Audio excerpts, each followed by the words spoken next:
Et bienvenue dans votre émission Méditons avec Safi. Aujourd'hui, nous allons parler des prédicateurs des réseaux sociaux.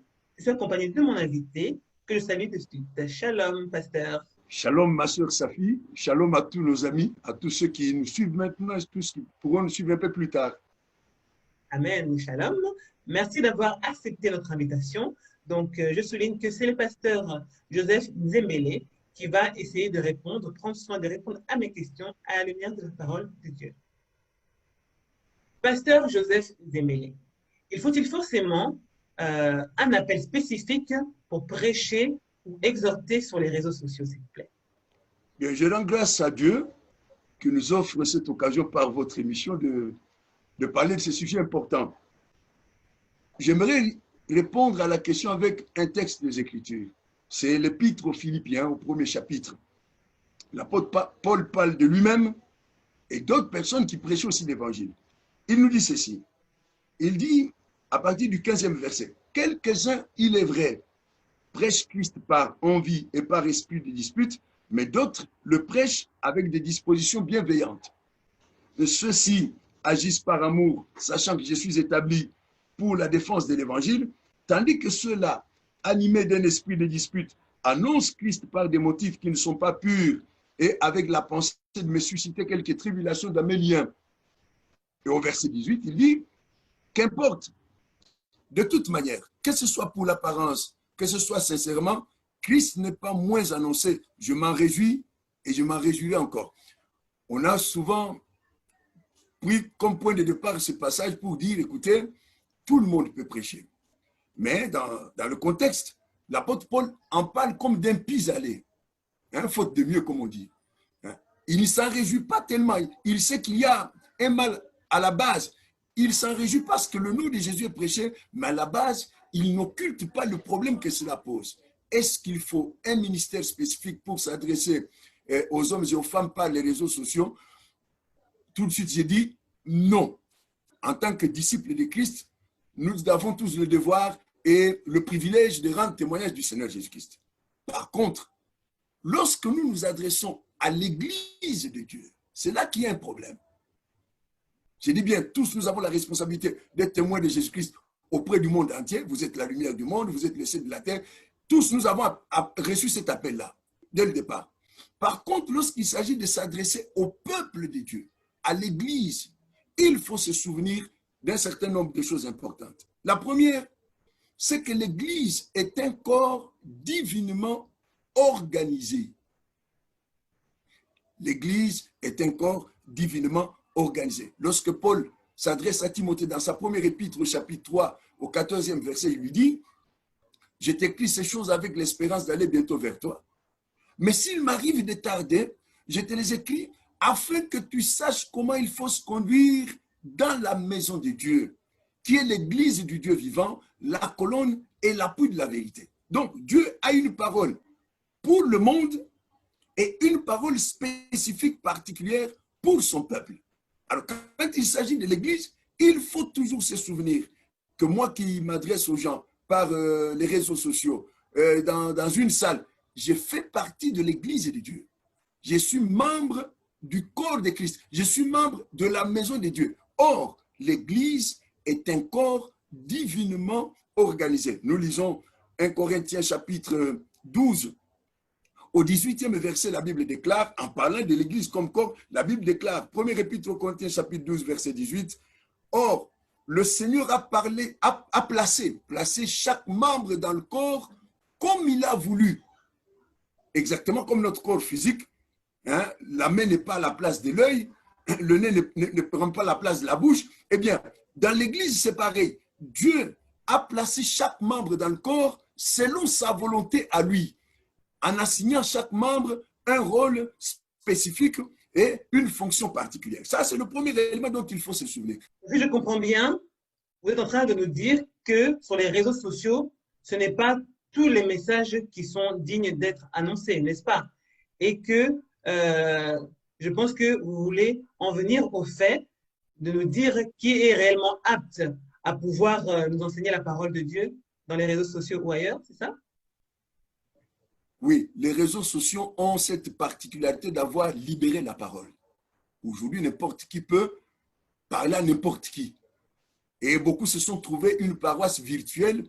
Hein, ils peuvent contourner les contraintes de leur église, les contraintes qui les empêchent d'exercer le ministère d'après leur envie. Ils peuvent le contourner grâce aux réseaux sociaux. Mais il faut se souvenir, et c'est le deuxième élément.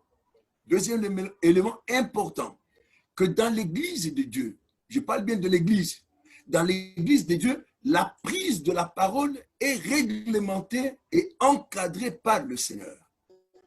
Réglementée et encadrée par le Seigneur. C'est-à-dire?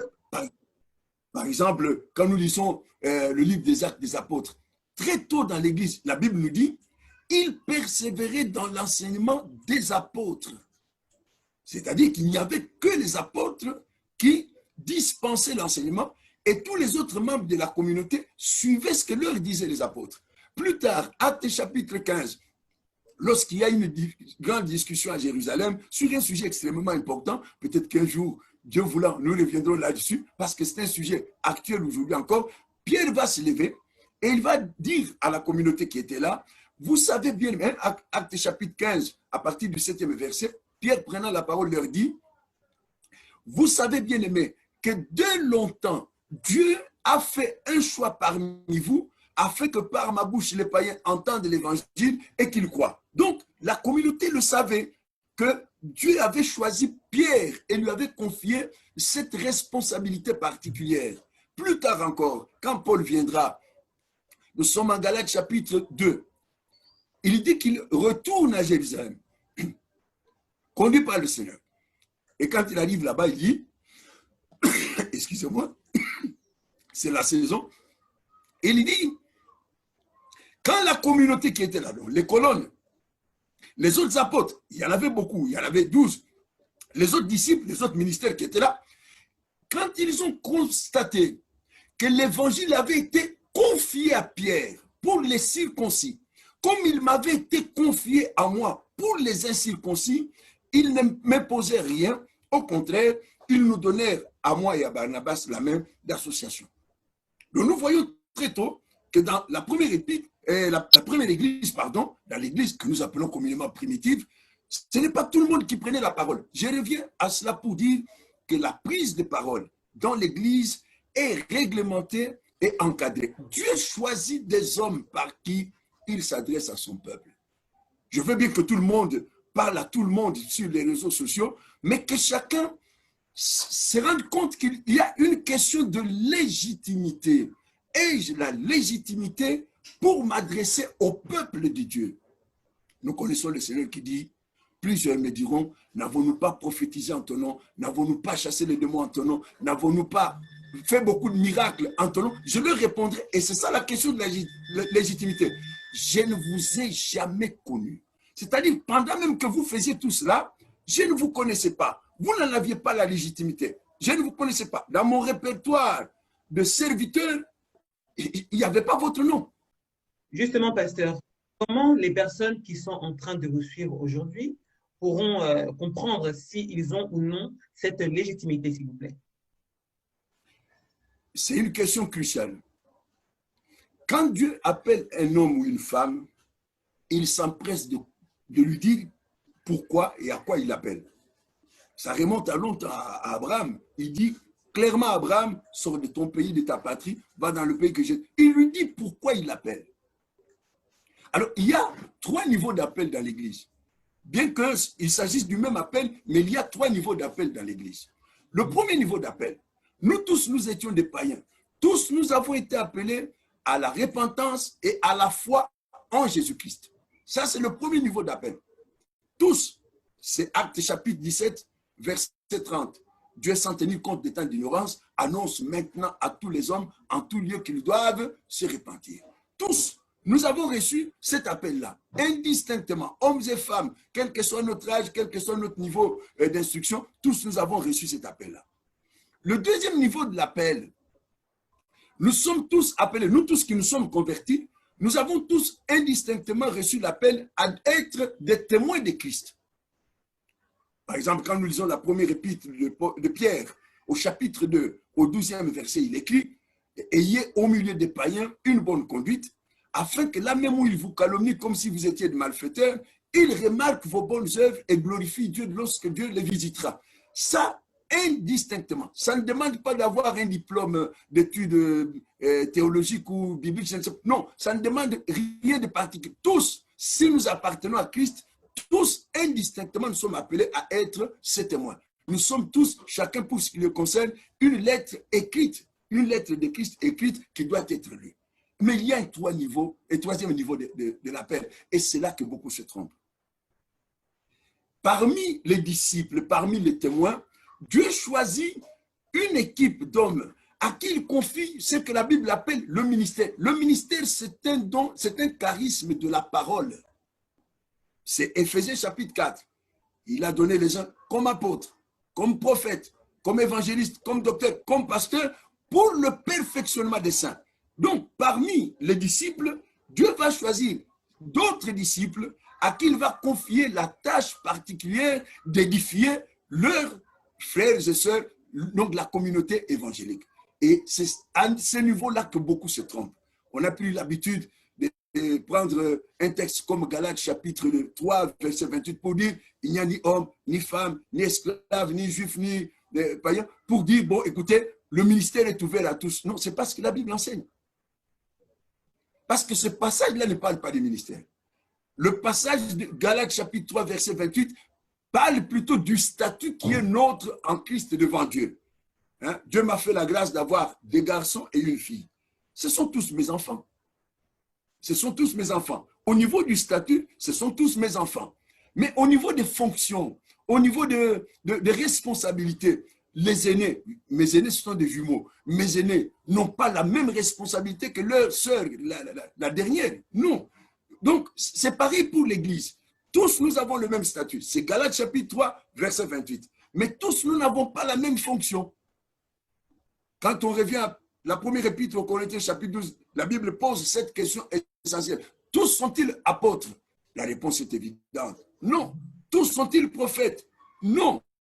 Tous prophétisent-ils? Non. Tous ont-ils le don de miracle? Non. C'est là qu'il y a la confusion. Le troisième niveau de l'appel. Tout le monde n'est pas appelé au ministère, au charisme de la parole. Justement, pasteur Joseph, vous avez pu nous préciser que c'est un appel qui est destiné aux ministres. Mais aujourd'hui, nous voyons plusieurs ministres et sur les réseaux sociaux, il est vraiment difficile de pouvoir reconnaître réellement si tel ou tel est réellement un apôtre, si tel est réellement un évangéliste, par qui ou quand cette personne a été consacrée. Donc, c'est un peu, c'est une confusion, comme vous avez pu nous le dire tout à l'heure. Et là, c'est très important.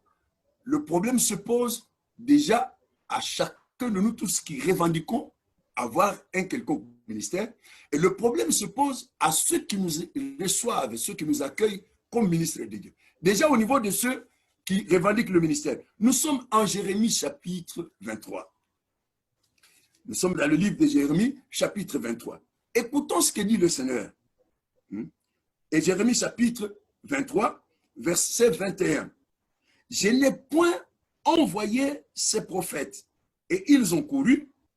Je ne leur ai point parlé et ils ont prophétisé. S'ils avaient assisté à mon conseil, ils auraient dû faire entendre mes paroles à mon peuple. Hein, ma soeur, c'est très important. Mes paroles à mon peuple. On sent cette intimité entre Dieu et son peuple. Alors, assurer la transmission entre les paroles de Dieu et le peuple de Dieu, c'est une tâche extrêmement délicate. On ne peut pas, on n'a pas le droit de se l'attribuer si cela ne vous a pas été confié par le Seigneur. C'est pourquoi j'ai dit, la légitimité se pose au niveau de ceux qui revendiquent avoir un ministère, mais aussi au niveau de ceux qui nous écoutent et nous reçoivent. D'abord au niveau de ceux qui revendiquent. Il faut que je sois sûr que ce que je dis, c'est Dieu qui m'a dit de le dire. Quand on lit Deutéronome chapitre 1er, au 3e verset, la Bible nous dit, Moïse dit aux enfants d'Israël ce que l'Éternel lui avait ordonné pour eux. Donc, ce que Moïse va dire aux enfants d'Israël, ce n'est pas quelque chose qu'il a imaginé, qu'il a ramassé dans un livre, dans une bibliothèque, ou je ne sais quoi. Non, il a dit aux enfants d'Israël ce que l'Éternel lui avait ordonné pour eux. Le mot ordonné, ma sœur, est extrêmement important. C'est le même mot que nous retrouvons dans l'appel de Jérémie. Le Seigneur dit à Jérémie, tu leur diras tout ce que je t'ordonnerai. Donc, l'appel est un ordre que je reçois de Dieu. Tu leur diras ce que je t'ordonnerai. Le même mot revient dans la bouche de Pierre. Acte chapitre 10, verset 42. Jésus nous a ordonné de prêcher et d'attester que c'est lui que Dieu a établi juge des vivants et des morts. Donc, au niveau du prétendant, celui qui dit avoir un ministère, il doit être sûr que ce qu'il raconte lui a été ordonné par le Seigneur. Alors, au niveau de ceux qui nous reçoivent, ceux qui nous entendent, la Bible a encadré aussi le ministère. Lorsque nous lisons la deuxième épître de Jean, deuxième épître de l'apôtre Jean, qui n'a qu'un chapitre, au 9e verset, il est dit ceci. Quiconque va plus loin et ne demeure pas dans la doctrine de Christ n'a pas Dieu. Donc, quand nous écoutons un prédicateur, les titres, il ne faut pas se laisser intimider par les titres. Parce que beaucoup se laissent intimider par les titres. Et puis, les statistiques. J'ai été ici, à gauche, à droite, j'ai tenu autant de conférences, j'ai rempli des stades. Ça ne doit pas intimider. La Bible, elle nous dit, critère d'appréciation, d'acceptation des ministres, si quelqu'un va plus loin et ne demeure pas dans la doctrine de Christ, il n'a pas Dieu. Par contre, il est ajouté, celui qui demeure dans cette doctrine a le Père et le Fils. 10e verset, si quelqu'un vient à vous et n'apporte pas cette doctrine, donc il y a une doctrine de référence, il y a une doctrine officielle que l'Église, les membres d'l'Église sont plutôt censés posséder, ils sont censés posséder cette doctrine et par rapport à laquelle ils peuvent examiner et apprécier ce qui se présente à eux. Si quelqu'un vient à vous et n'apporte pas cette doctrine, ne le recevez pas. C'est écrit comme ça. Ne le recevez pas. Donc, la légitimité est une question fondamentale. Quelles seront les conséquences pour les personnes qui prennent le temps de prêcher au travers des réseaux sociaux, mais qui ne sont ni appelées et qui n'ont pas été ordonnées, s'il vous plaît? La première conséquence, c'est le mal qu'ils font à l'œuvre de Dieu. Quand tu n'as pas la légitimité, ce que tu dis n'est pas validé par le Seigneur. C'est ainsi quand nous avons lu au tout début l'épître de Paul aux Philippiens, il accepte ces prédicateurs comme un pis-aller, je l'ai dit.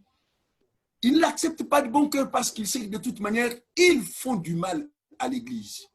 Ils font du tort à la cause de l'Évangile.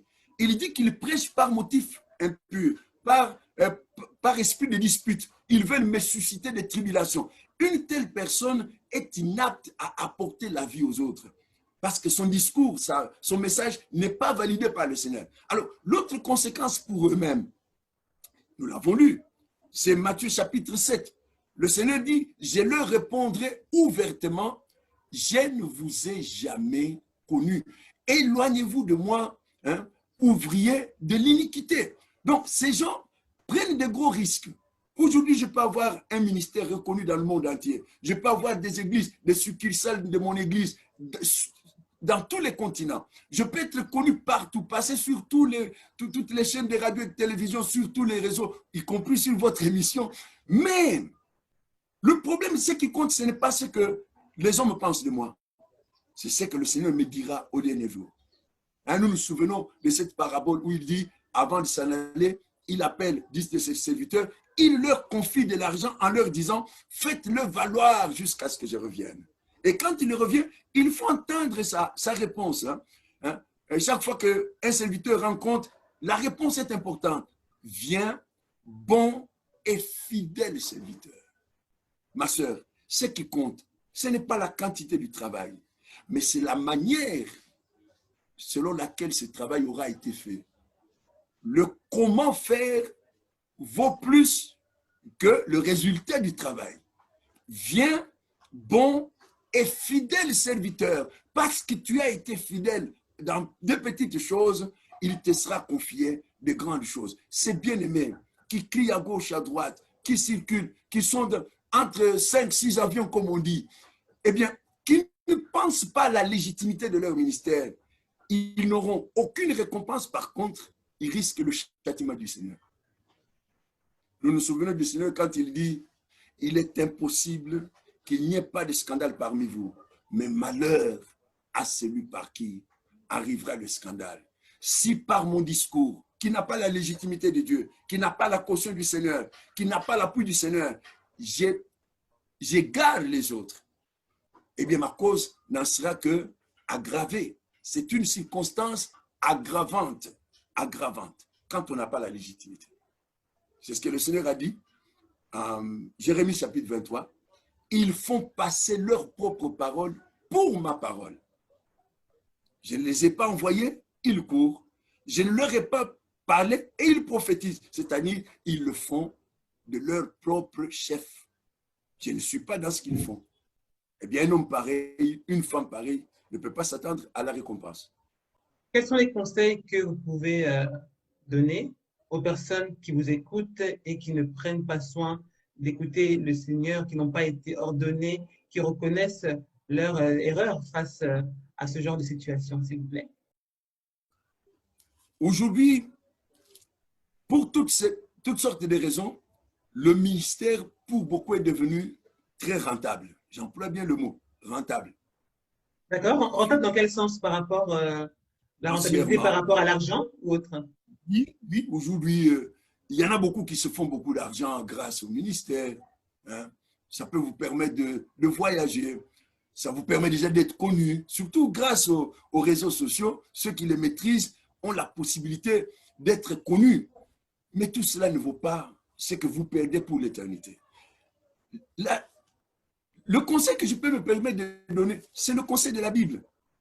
Nous sommes en Hébreux chapitre 12. Hébreux chapitre 12. La Bible nous donne l'exemple d'Ésaü, le jumeau de Jacob. Et la Bible nous dit ceci. Verset 15. Veillez à ce que nul ne se prive de la grâce de Dieu, à ce qu'aucune racine d'amertume poussant des rejetons ne produise du trouble et que plusieurs n'en soient infectés. Verset 16. Veillez à ce qu'il n'y ait ni impudique, ni profane comme Ésaü, qui pour aimer vendit son droit d'aînesse. Vous savez que plus tard, voulant obtenir la bénédiction, il fut rejeté, quoiqu'il la sollicita avec larmes, car son repentir ne put avoir aucun effet. Le problème d'Ésaü, il y a beaucoup d'Ésaü dans l'œuvre de Dieu. Ésaü, c'est qui? C'est un homme, une femme qui, ne connaissant pas très bien Dieu, il ne sait pas comment fonctionnent les choses de Dieu. Il croit qu'on peut les faire fonctionner selon le mode ordinaire, avec une certaine connaissance en management, en marketing. Il y en a qui prêchent même ces choses-là, des principes de marketing, comment faire pour que le ministère soit connu, devienne rentable, tout ça. Ils ne savent pas comment Dieu fonctionne. Le Seigneur nous a prévenus une fois pour tous. Ésaïe chapitre 55. Mes pensées ne sont pas vos pensées. Mes voix ne sont pas vos voix. C'est-à-dire, sa façon de faire et de considérer les choses n'est pas la nôtre. Ésaü, c'est un homme qui sacrifie l'éternité au profit du présent. Hein, son frère arrive et lui dit, donne-moi à manger. Et son frère lui dit, mais si tu veux que je te donne de ma nourriture, donne-moi ton droit d'aînesse. Alors il regarde, il dit, mais le droit d'aînesse, ça ne se touche pas, ça ne se cache pas dans un compte. Ce n'est pas palpable, ce n'est pas quantifiable. Ça me sert à quoi? Prends-le si tu le veux, donne-moi à manger. Vous voyez, il a préféré quelque chose de consistant au présent en sacrifiant quelque chose de consistant pour l'avenir. C'est ça, Ésaü. Ce sont des hommes et des femmes qui ne regardent pas la légitimité, qui ne considèrent pas que l'Église est un corps divinement organisé, qui s'y conduisent un petit peu comme on dit, hein, il y a une expression qui dit comme un éléphant dans un magasin de porcelaine. Tu imagines la scène, un éléphant dans un magasin de porcelaine. L'éléphant en question va tout casser. Il casse tout, il casse tout. Et il ne se préoccupe pas de ça, de ce qu'il casse, de ce qu'il perturbe. Non, tout ce qui les intéresse, c'est le gain immédiat du ministère. Donc, vous êtes en train de dire que, quelque part, les personnes qui agissent de la sorte dans les réseaux sociaux sont en train de faire des dégâts, en train de casser, en train de mettre du désordre dans la vie des gens, c'est ça? Absolument. Il n'y a pas que les réseaux sociaux. En fait, les réseaux sociaux ne sont qu'un révélateur de ce qui se passait dans nos églises. Tu vois, ça se passait déjà dans nos églises.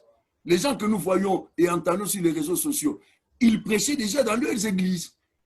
Donc, les réseaux sociaux n'ont servi que de révélateurs, d'amplificateurs. Aujourd'hui, nous les connaissons, nous les voyons et nous les entendons. Le problème, c'est quoi? Ils font un tort incalculable à l'œuvre de Christ. Moi, j'en suis un bon homme. Je n'aime pas trop les on-dit. Je n'aime pas qu'on me raconte sur quelqu'un. J'aime moi-même suivre quelqu'un, l'écouter, vérifier ce qu'il dit et ce qu'il prêche par rapport à l'évangile. Mais beaucoup ne sont pas dans l'évangile.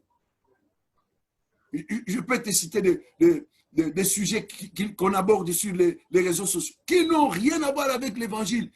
Détruire les hôtels ou en construire. Il y en a qui construisent des hôtels. Ça n'a rien à voir avec l'évangile. On a créé toute une rubrique des tarifs pour telle délivrance. Vous tenez à voir telle délivrance, il faut telle offrande, tel montant d'offrande. Tout ça, ce n'est pas dans la Bible, mais ça c'est prêché sur les réseaux sociaux. Et généralement, ils sont très suivis, profitant de la vulnérabilité des gens, de la souffrance. Il y a une grosse souffrance dans le monde entier aujourd'hui. Et ils profitent de ces faiblesses pour se faire de l'argent.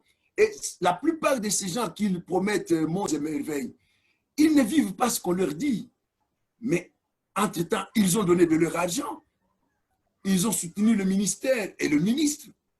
Mais ils n'ont pas obtenu ce qui leur a été promis. Donc, il faut faire attention. Le présent n'est pas l'éternité. Il faut toujours se poser cette question. Ce que je gagne aujourd'hui avec ma tricherie, est-ce que ça vaut ce que je perds pour l'éternité? La Bible nous dit que Ésaü, plus tard, a cherché la bénédiction, mais il est arrivé trop tard. Plus tard chez Dieu, c'est toujours trop tard. Merci. Merci beaucoup, Pasteur Joseph. Je pense que vous avez été assez clair. Vous avez pris le temps de répondre aux questions qui vous ont été posées. Vous avez assez argumenté de façon précise, mais il y aura beaucoup de choses à dire à ce sujet. Mais je pense que nous allons nous arrêter là. Si les personnes qui nous suivent ont des questions à poser, n'hésitez pas à contacter le pasteur Joseph qui prendra soin d'y répondre. Pasteur Joseph, je vous dis merci et à très bientôt dans Méditon avec sa fille. Je remercie le Seigneur qui m'a permis de faire ta connaissance, faire la connaissance de cette émission. Et ma prière est que Dieu te bénisse, bénisse ta maison, bénisse ce travail que tu fais et que le Seigneur fasse en sorte que ce soit une plateforme à partir de laquelle beaucoup le connaîtront, beaucoup apprendront à le craindre et à le servir d'une manière légitime, d'une manière conforme à sa volonté. Et que tous nos bien-aimés qui suivent cette émission, dans la mesure de leur possible, qu'ils la soutiennent, qu'ils adressent déjà tout au moins une prière à Dieu pour toi, ma soeur, pour cette émission, pour ce travail, afin que cela aille de l'avant. Que Dieu bénisse toutes nos soeurs, tous nos frères qui ont eu l'occasion de nous suivre, et si Dieu le veut, à la prochaine. Amen. Merci beaucoup, Pasteur Joseph, encore une fois. Merci à vous tous qui avez pris le temps de suivre. N'hésitez pas à vous abonner à la chaîne Méditons avec sa fille. Et je vous dis à très bientôt pour un nouveau numéro. Bye bye. Au revoir, Pasteur. Au revoir, ma soeur.